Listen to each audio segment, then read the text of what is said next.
Breaking చూస్తున్నాం. Medico Priyanka ఆరోగ్య పరిస్థితిపై కిమ్స్ వైద్యులు హెల్త్ బులెటిన్ విడుదల చేశారు. ఆమె ఆరోగ్య పరిస్థితి అత్యంత విషమంగా ఉందని వెల్లడించారు.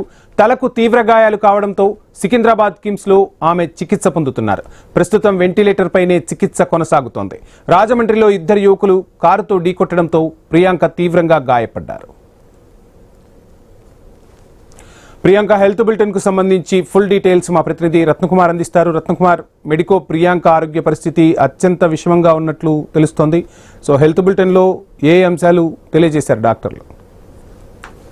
కొద్దిసేపటి క్రితమే మెడికో ప్రియాంక వైద్య చికిత్సకు సంబంధించి హెల్త్ బులెటిన్ రిలీజ్ చేశారు కిమ్స్ వైద్యులు. ఆమె ఆరోగ్య పరిస్థితి ప్రస్తుతం అత్యంత క్రిటికంగా ఉన్నట్లు హెల్త్ బులెటిన్ ద్వారా తెలియజేసినటువంటి పరిస్థితి కనిపించింది.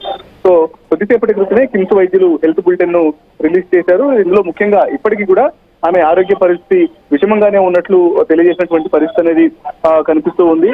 సో గత 2-3 రోజుల క్రితం ఆమె తలకు తీవ్ర గాయాలతో మొదట అక్కడ రాజమండ్రిలోని స్థానిక ఆసుపత్రిలో చికిత్స తీసుకున్న తర్వాత ఆమెను సికింద్రాబాద్ కిమ్స్ కు తరలించడం జరిగింది. ఈ క్రమంలోనే కిమ్స్ వైద్యులు ప్రస్తుతం చికిత్స అందిస్తూ ఉన్నారు. లోకల్ హాస్పిటల్లో చికిత్స తీసుకున్న తర్వాత పూర్ జీసీఎస్ అంటే incubated and kept on ventilatory support అనే విషయాలను కూడా మెన్షన్ చేయడం జరిగింది. అంటే జీసీఎస్ అనేటువంటి దానికి సంబంధించి అంటే హెల్త్ కండిషన్ లోని ఒక ఐడెంటిఫికేషన్ కు సంబంధించి కూడా కొంత తీవ్ర ఆందోళనకరంగా ఉంది. సో ఈ క్రమంలోనే ఆమెను వెంటిలేటర్ పైన ఉంచి చికిత్స అనేది అందిస్తున్నాము. ప్రస్తుతం ఆమె కండిషన్ అత్యంత విషమంగా ఉంది అనేటువంటి విషయాన్నే తెలియజేసినటువంటి పరిస్థితి. ఇక మరోవైపు కొద్దిసేపటి క్రితమే ఆమె ఆరోగ్య పరిస్థితికి సంబంధించి కూడా వైద్యులు తెలిపినటువంటి విషయాలపైన తండ్రి వెంకటేశ్వర్లు మాట్లాడటం జరిగింది. ఆయన మాట్లాడుతూ ఆల్మోస్ట్ తమ కూతురు పరిస్థితి చాలా విషమంగా ఉందన్న విషయాన్ని వైద్యులు కూడా తెలియజేశారు. మరోవైపు వచ్చి ప్రస్తుతానికి లైఫ్ సపోర్ట్ మీద ఉంది. బ్రతకడం దాదాపు అసాధ్యమైనటువంటి విషయాలనే తెలియజేస్తూ ఉన్నారు.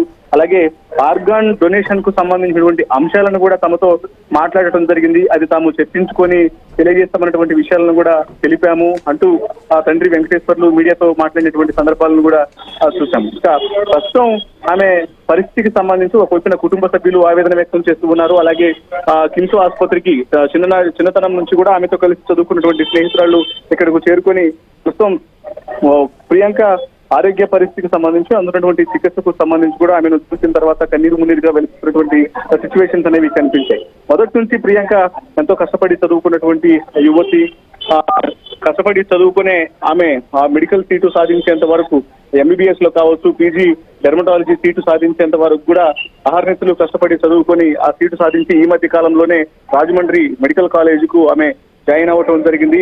ఈ క్రమంలోనే అతి తక్కువ కాలంలోనే ఇట్లా యాక్సిడెంట్ కు గురై ఇలా ప్రాణాల మీద సిచ్యువేషన్ అనేది రావడంతో అనేక రకాలుగా ఆవేదన వ్యక్తం చేస్తూ ఉన్నారు. మరోవైపు ఎవరైతే దీనికి కారకులు ఉన్నటువంటి దస్వంత్ అలాగే జోసెఫ్ అనేటువంటి ఇద్దరు నిందితులు ఉన్నారో వాళ్ళకు ఖచ్చితంగా కఠిన శిక్ష పడాలంటూ ఆవేదన వ్యక్తం చేస్తూ చెబుతూ ఉన్నారు. మరోవైపు ఇటువంటి సిచ్యువేషన్స్ అనేవి మరలా దాపురించకుండా ఉండాలంటే ఖచ్చితంగా ప్రభుత్వం కఠిన చర్యలు తీసుకోవాలి. అలాగే ప్రస్తుతానికి ఆ కుటుంబానికి ఎమోషనల్ సపోర్ట్ అనేది చాలా అవసరం కాబట్టి ప్రతి ఒక్కళ్ళు కొంత వారికి ధైర్యం చెప్పాల్సినటువంటి పరిస్థితి అనేది ఉంటుంది అనేటువంటి విషయాలను కూడా తెలియజేయడం జరిగింది. ఇంకా ఏదేమైనప్పటికీ కిమ్స్ వైద్యులు రిలీజ్ చేసినటువంటి హెల్త్ బులెటిన్ కనుక గమనించినట్లయితే అందులో ఆమె పరిస్థితి అనేది చాలా అత్యంత క్రిటికల్ గానే ఉంది, విషమంగానే ఉందన్నటువంటి విషయాలను మాత్రం మెన్షన్ చేస్తూ వెంటిలేటర్ పైన చికిత్స అందిస్తున్నామంటూ కూడా తెలియజేస్తూ ఉన్నారు. Thank you Ratnakumar.